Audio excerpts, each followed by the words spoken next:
Estas reflexiones intempestivas van a estar dedicadas a la complejidad, sinónimo de realidad.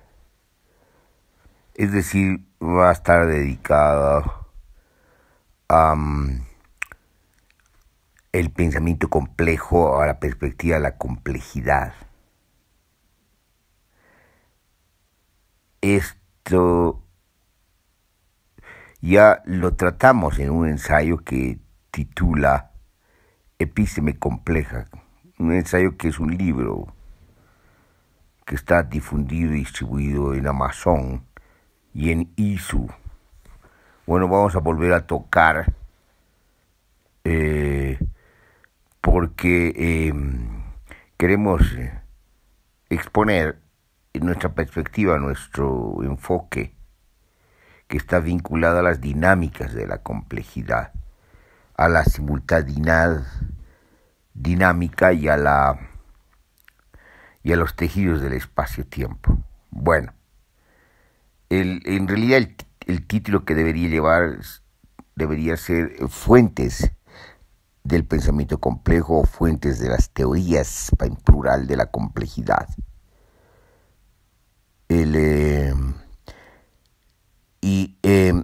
Nosotros asumimos que el pensamiento complejo tiene varias fuentes. ¿Y por qué es un pensamiento complejo? Porque asume la realidad como complejidad, no la reduce.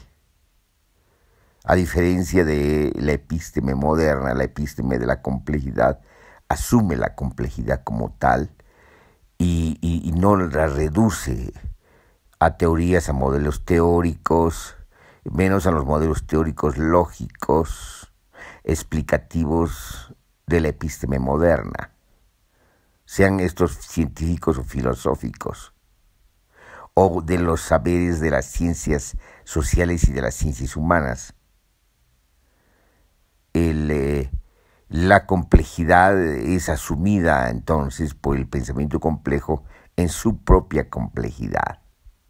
Y el pensamiento complejo no pretende acabar la explicación de la complejidad porque sabe que la complejidad desborda, es cambiante, está en constante transformación, en constante devenir, deberíamos decir, y además el pensamiento complejo se concibe como parte de la complejidad misma.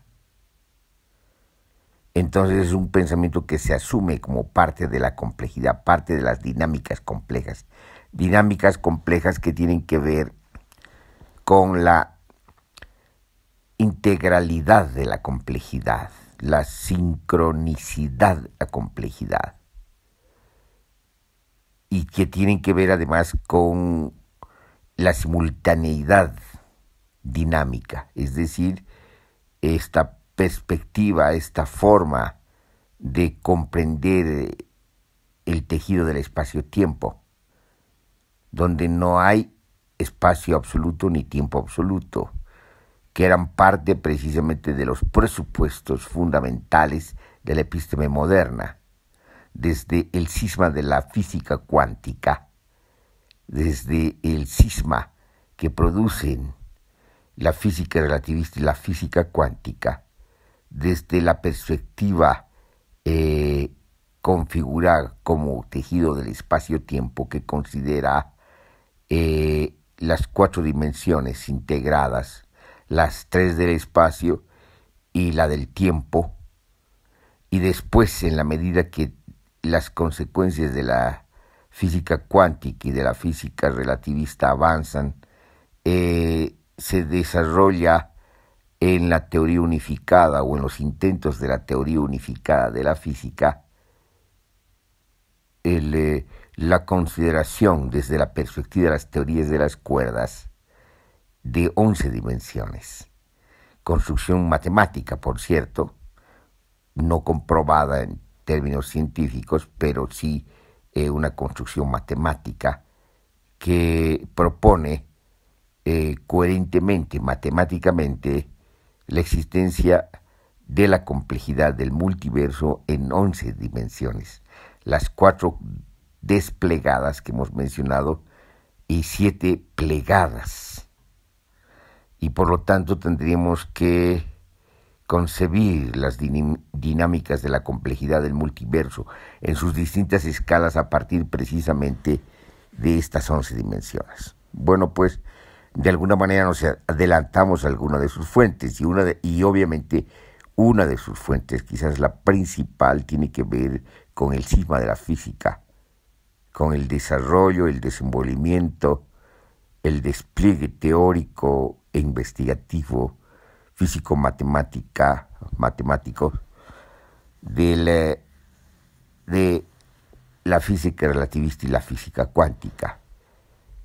Esta es una fuente, y quizás la fuente más importante, y más que la fuente para nosotros es el zócalo, desde la perspectiva de lo que entiende Michel Foucault, la epísteme. Este es el zócalo, es decir, la percepción ordenada, científica, de una epísteme, a partir de la cual se desprenden las otras ciencias, que en el caso del epísteme complejo son ciencias de la complejidad, pero son ciencias conformadas como multidisciplina.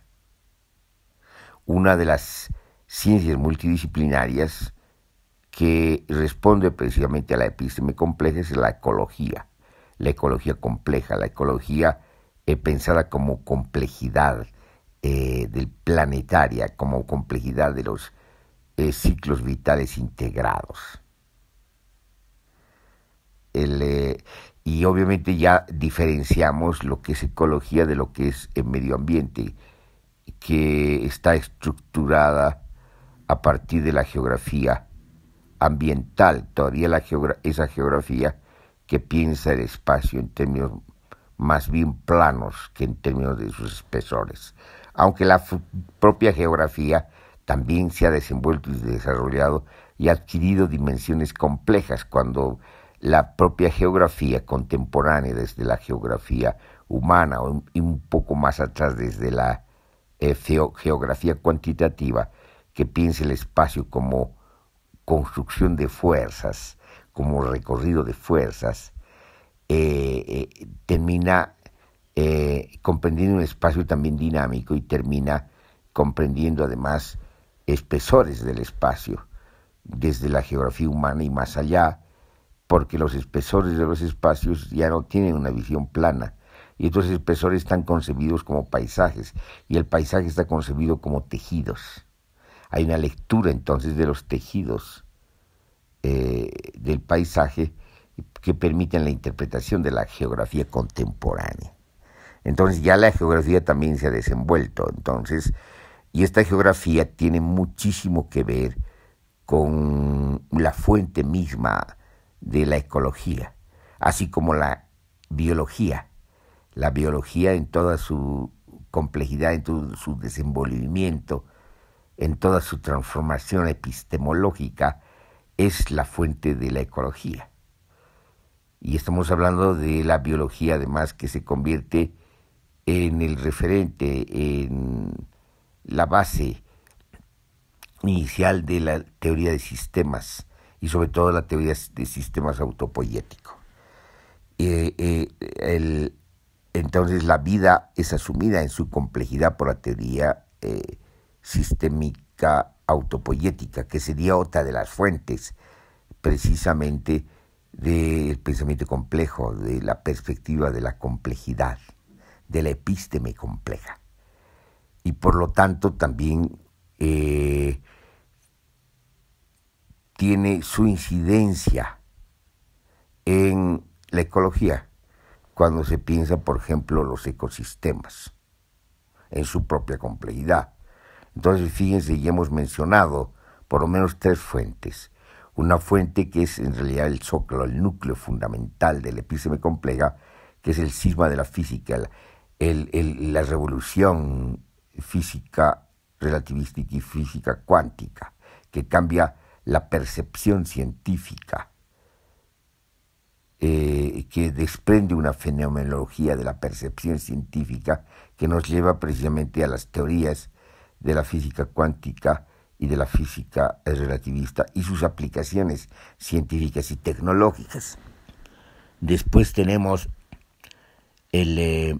como fuente la teoría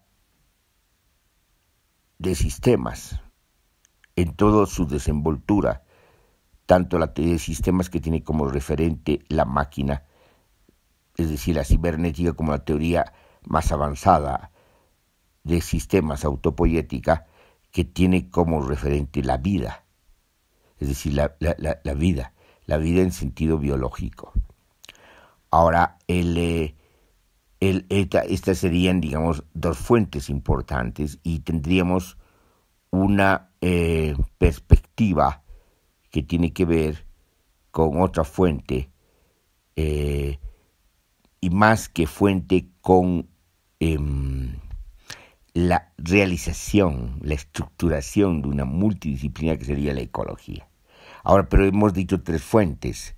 Bueno, la tercera fuente tiene que ver con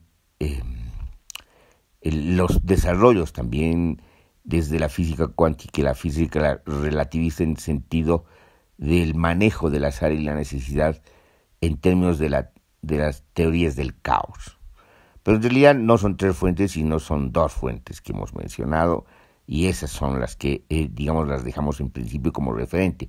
Hay otras, pero que no vienen de la teoría de sistemas, pero también están afectadas por el cisma de la física. Y estas fuentes tienen que ver con lo que hemos considerado las teorías nómadas.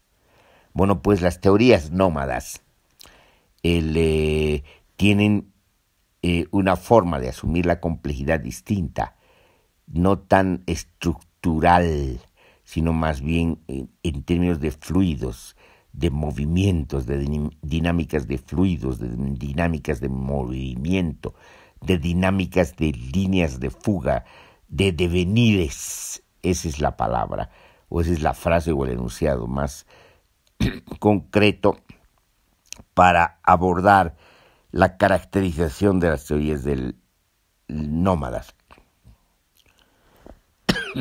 Entonces, estamos ante teorías nómadas que tienen que ver con autores conocidos y connotados como Michel Foucault, Gilles Deleuze, Félix Guattari, Jacques Derrida, que tienen también un antecedente importante en Georges Bataille, que aborda la economía política generalizada y la crítica de la economía generalizada.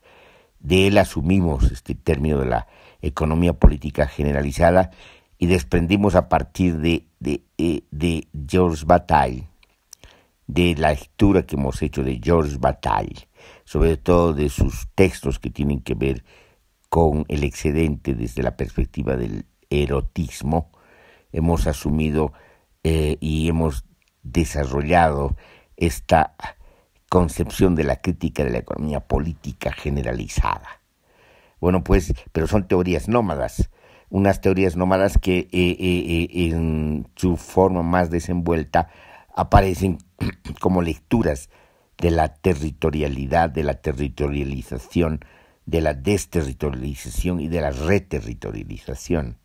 Pero también hay otras formas en las que aparecen como deconstrucción, es decir, como una hermenéutica crítica. Y también aparecen como diseminación, como una militancia política, es decir, una actitud teórica activa que se propone el desmontaje de las instituciones. Y eso tiene que ver con la diseminación de Jacques Derrida. Bueno, pero ahí ven, ya tenemos pues en las teorías nómadas como una tercera fuente de manera más concreta y específica en relación a las fuentes de las teorías de la complejidad y del pensamiento complejo.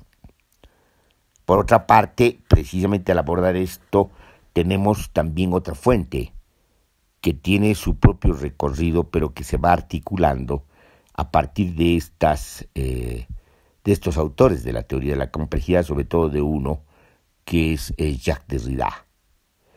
esa otra fuente que asume la complejidad a su manera es la hermenéutica, sobre todo la hermenéutica crítica, que adquiere una connotación y un vuelo en el análisis de la deconstrucción. Pero ya la misma hermenéutica, presentada por ejemplo por Gadamer en Verdad y Método, tiene una forma de asumir la complejidad. Claro que está hablando de una complejidad de la interpretación, y la interpretación tiene básicamente como referente el texto y el contexto, y se mueve en esa eterna o en esa infinita, interminable interpretación como círculo hermenéutico. Y este círculo hermenéutico nos permite precisamente ir constantemente interpretando los textos a partir de los contextos, pero no solamente contextos de otros textos, sino también haciendo referencia un poco más lejana a otros contextos que no serían del texto, es decir, de la escritura, sino más bien, si ustedes quieren, de la realidad. Pero que se llama lo que nos interesa aquí, fundamentalmente es la forma como la hermenéutica, de una manera mucho más específica y quizás también de una manera restringida en relación y comparando con las otras fuentes, asume la complejidad, asume la realidad como complejidad. Y en este caso asume la realidad de los textos. Fíjense, ya tenemos mencionada la palabra textos e interpretada de dos maneras distintas. Textos interpretados desde la hermenéutica y textos interpretados desde la geografía contemporánea. Muy bien, entonces tenemos 4 fuentes que hemos mencionado. Habíamos dicho en principio una fuente más, pero en realidad se refiere al desarrollo mismo de las multidisciplinas, porque las multidisciplinas científicas que corresponden a la episteme compleja aparecen como tales, como multidisciplina. Entonces estamos ante el pensamiento complejo, que aborda la complejidad como dinámica, que aborda la realidad como dinámicas complejas, integradas, articuladas y en constante sincronización, y además en distintos niveles, en los niveles molares y en los niveles moleculares, pero también diríamos en los niveles atómicos, y también diríamos en los niveles desde la perspectiva de la física cuántica, de las partículas infinitesimales, pero además mucho más allá o mucho más acá de las propias partículas infinitesimales, en las cuerdas, en la complejidad misma de las cuerdas, que sería una dimensión más bien inaugural, vinculada a las vibraciones y a las ondas, a la energía pensada como ondas y vibraciones que serían las responsables de la creación de la materia a través de vibraciones y de notas.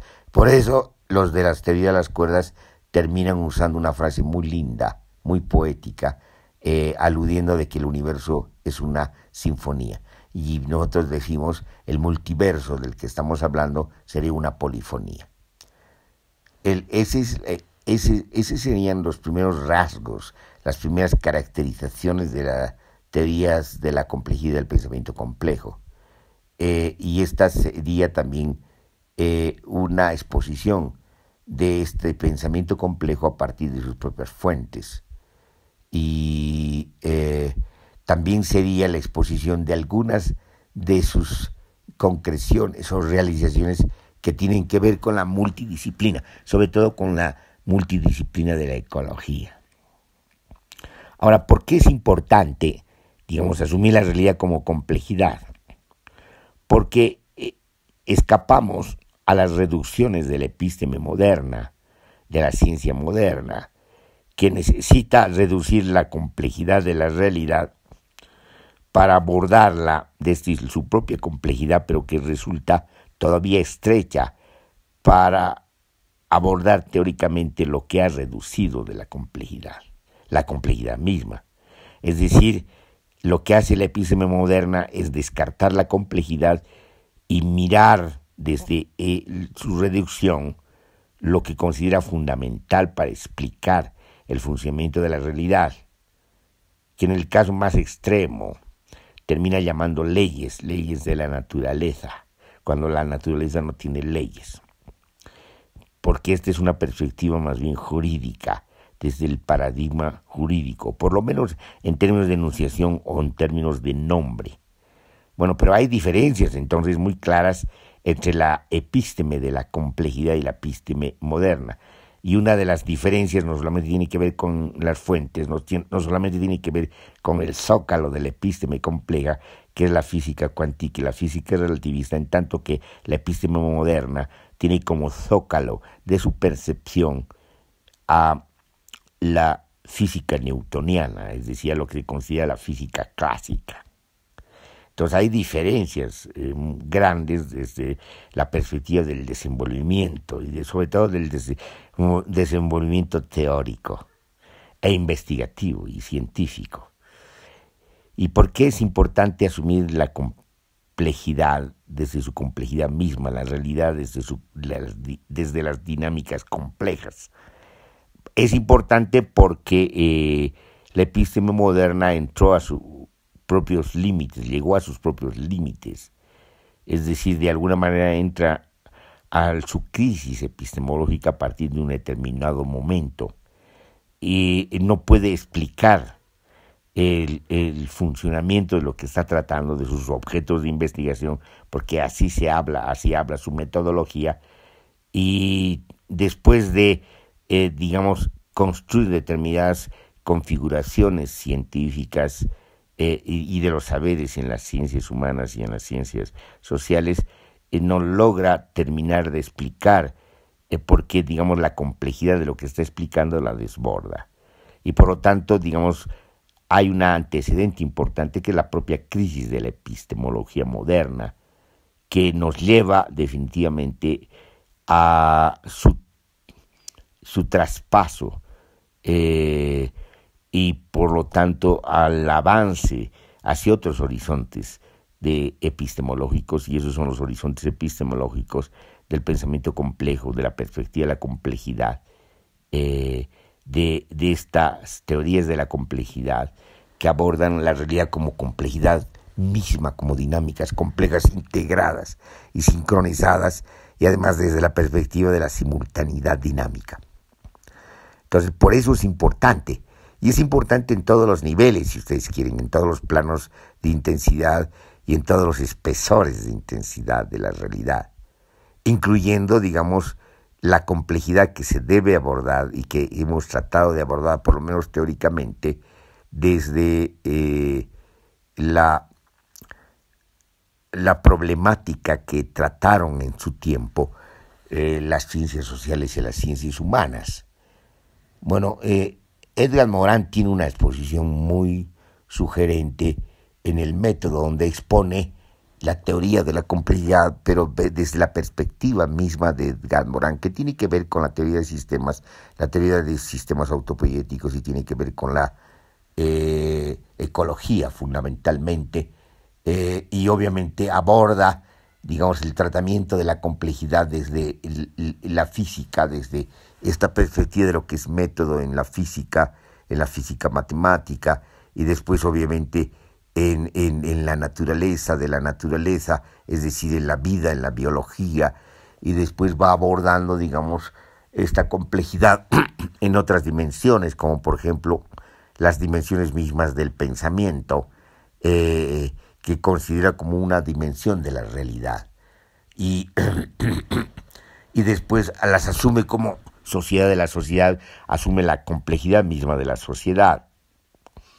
Entonces, fíjense, cuando vemos esta exposición, sobre todo desde los lóbulos de la investigación científica que trabaja Morin, que aborda Morin, entonces estamos asistiendo también a un análisis de las problemáticas sociales desde la perspectiva de la complejidad. Entonces ya tiene sus avances la epísteme compleja, pero no podemos decir de ninguna manera que la epísteme compleja ya se ha acabado, no, está en construcción. Es una epísteme en construcción. Ahora, lo que hay que notar como última parte de esta exposición es que no hay teorías de la complejidad como pretendía Morán. Ese es nuestro punto de vista. No puede haber una teoría de la complejidad y tampoco un pensamiento complejo, aislado de la complejidad misma. Ya dijimos al principio que en realidad el pensamiento complejo se asume como parte de la complejidad, como parte de las dinámicas de la complejidad.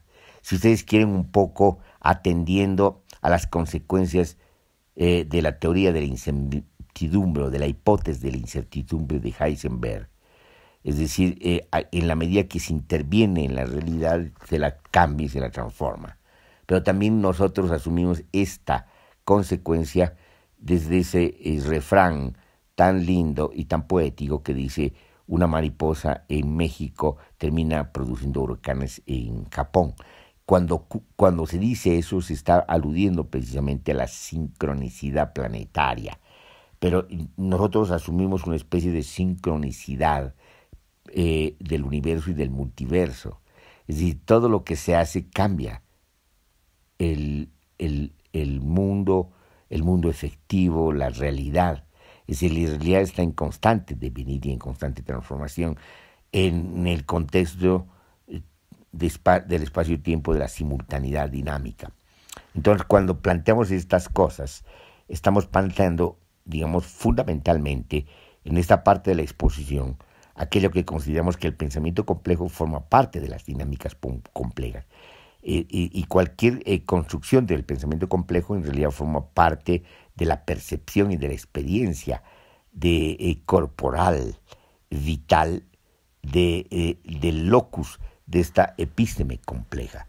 Y eso implica precisamente considerar fundamentalmente la vida y el cuerpo como parte del sustrato fundamental de cualquier forma de pensamiento. Entonces no se asume el pensamiento complejo como pensamiento aislado y autónomo, como lo hacía la epísteme la epísteme moderna.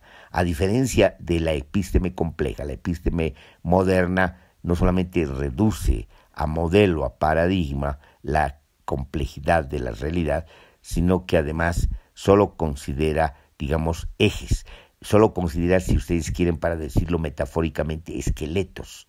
Es decir, sus construcciones conceptuales son esqueletos de la realidad, no tienen cuerpo ni vida. En cambio, la teoría de la complejidad asume la complejidad en su propia vida, en su propia dinámica, en su propia potencia creativa, en sus propios devenires, y eso implica asumirse como complejidad y no como pensamiento. Entonces, el pensamiento, si ustedes quieren, de la complejidad ya es acción misma, y es efectivización misma.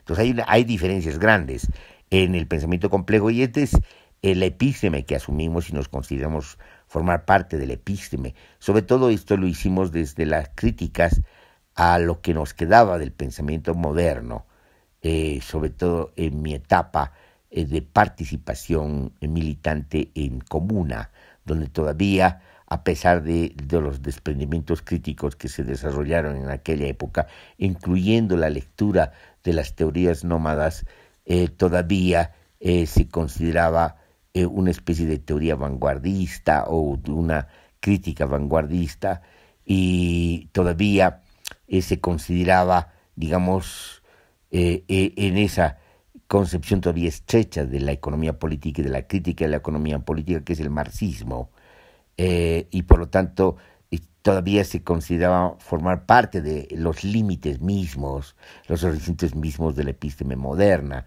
cuyo zócalo es la física newtoniana. Estaba muy lejos de pensar, digamos, el espacio-tiempo, el tejido del espacio-tiempo, y todavía abordaban el tiempo como tiempo absoluto y el espacio como espacio absoluto, es decir, todavía abordaban una forma de concebir la dinámica de la realidad como linealidad.